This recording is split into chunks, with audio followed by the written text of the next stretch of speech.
a Messi vedo fare delle robe impensabili, un giocatore che ha una qualità incredibile, ed è da un po' di anni che è il più grande giocatore di tutti i tempi.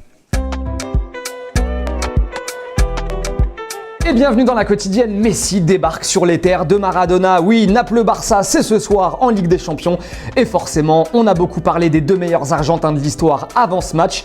Et pour Gattuso, pas de débat. Messi è un grandissimo giocatore, in questo momento è il più grande giocatore, è da tanti anni che è il più grande giocatore. Fallait oser quand même, hein. L'entraîneur de Naples, ancien club de Maradona, qui dit que Messi est le meilleur. Il n'a pas peur vis-à-vis de ses supporters. Piqué ensuite, lui aussi, est passé en conférence de presse côté Barça. Alors on a eu un peu peur au début de sa conf parce qu'il s'est mis à répondre en catalan. Et ça, no comprendo. Fa poc, fase de grups també va guanyar el Liverpool, així que contra els grans normalment és un equip que es creix.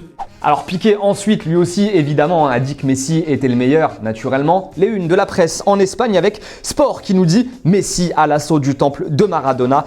Et la une du Mundo qui nous dit Forza Leo avec lui et Maradona en peinture. En tout cas, chez nos potos d'El Chiringuito, et ben on en a trouvé un pour qui Maradona est meilleur que Messi. Ouais. Tú, loco, Gatti, has jugado con Maradona, Diego, contra claro. Maradona. He estado un año en compañero con la selección y en Boca. Para ti es mejor. Messi ha superado a Maradona ya. No, ¿No? para mí Diego es mejor. Sin lugar tipo de discusión. Alors petite question du jour, est-ce que pour vous il n'y a pas débat? Messi est meilleur que Maradona, Messi a plus marqué l'histoire du foot, ou alors inversement, hein, ça peut arriver aussi. Dites-nous ce que vous en pensez. On rappelle juste que Maradona a gagné lui la Coupe du Monde avec l'Argentine. Bon, Messi a remporté tout le reste à côté. Mais voilà, 2 commentaires sélectionnés demain. Allez, pause dans la quotidienne, un peu de foot avec Jakub Błaszczykowski. Souvenez-vous, ancien joueur de Dortmund, ancien joueur de Wolfsburg. Et ben maintenant il est rentré au pays, à Cracovie, c'est en Pologne.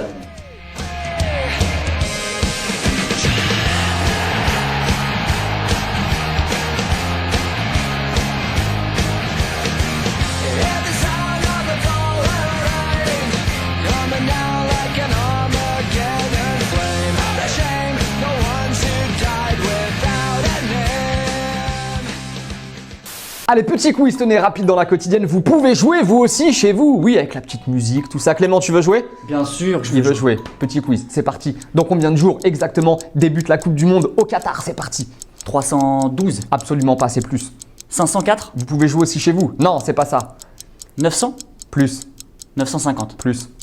1000. C'est exact. Bonne réponse du premier coup. En plus, bravo Clément. Tu repars avec cette clémentine. Merde. Clément, bravo. Tu repars avec cette Ça clémentine. me fait plaisir. T'auras même le droit de la manger. Bon, si j'ai le droit de la manger en plus. Allez, fous-moi le camp. Merci. Voilà, donc la Coupe du Monde qui débute dans 1000 jours, ce sera le 21 novembre 2022. Et oui, on le rappelle, au Qatar, en hiver, pour éviter que les joueurs cuisent pendant qu'ils jouent au foot. Et deuxième match de Ligue des Champions ce soir avec Chelsea-Bayern. Olivier Giroud a inscrit son premier but de la saison en Première Ligue. C'était le week-end dernier face à Tottenham. Et bah peut-être de quoi donner des idées en fait à son coach, Frank Lampard. Peut-être le faire jouer un peu plus. The way he played was fantastic.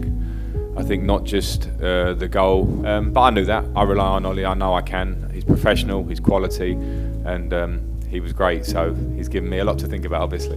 Et mauvaise nouvelle en attendant pour le PSG, ce sera en Ligue des Champions, mais lors des matchs retour. En plus des suspensions de Verratti et Meunier pour le match retour face à Dortmund, Thomas Tuchel devra aussi faire sans Thiago Silva, blessé à la cuisse et absent 3 semaines, et sans Herrera, qui lui aussi est blessé et sera absent entre 6 et 8 semaines.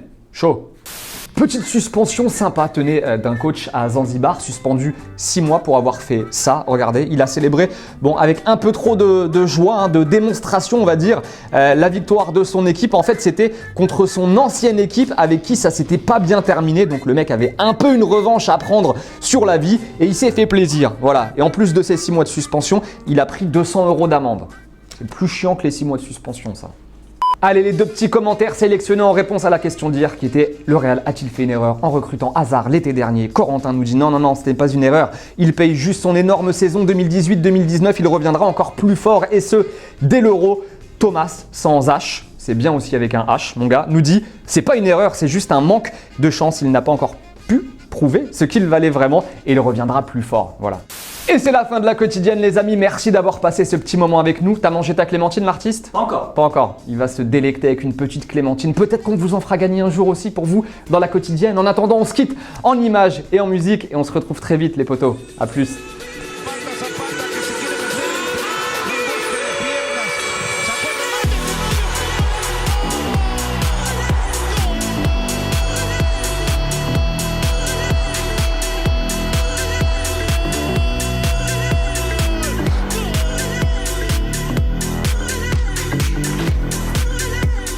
Les potos, vous avez kiffé cette vidéo? Regardez, il y en a encore juste 2 ici, là. Mais ce qui compte le plus, c'est de s'abonner juste ici. Allez, clique.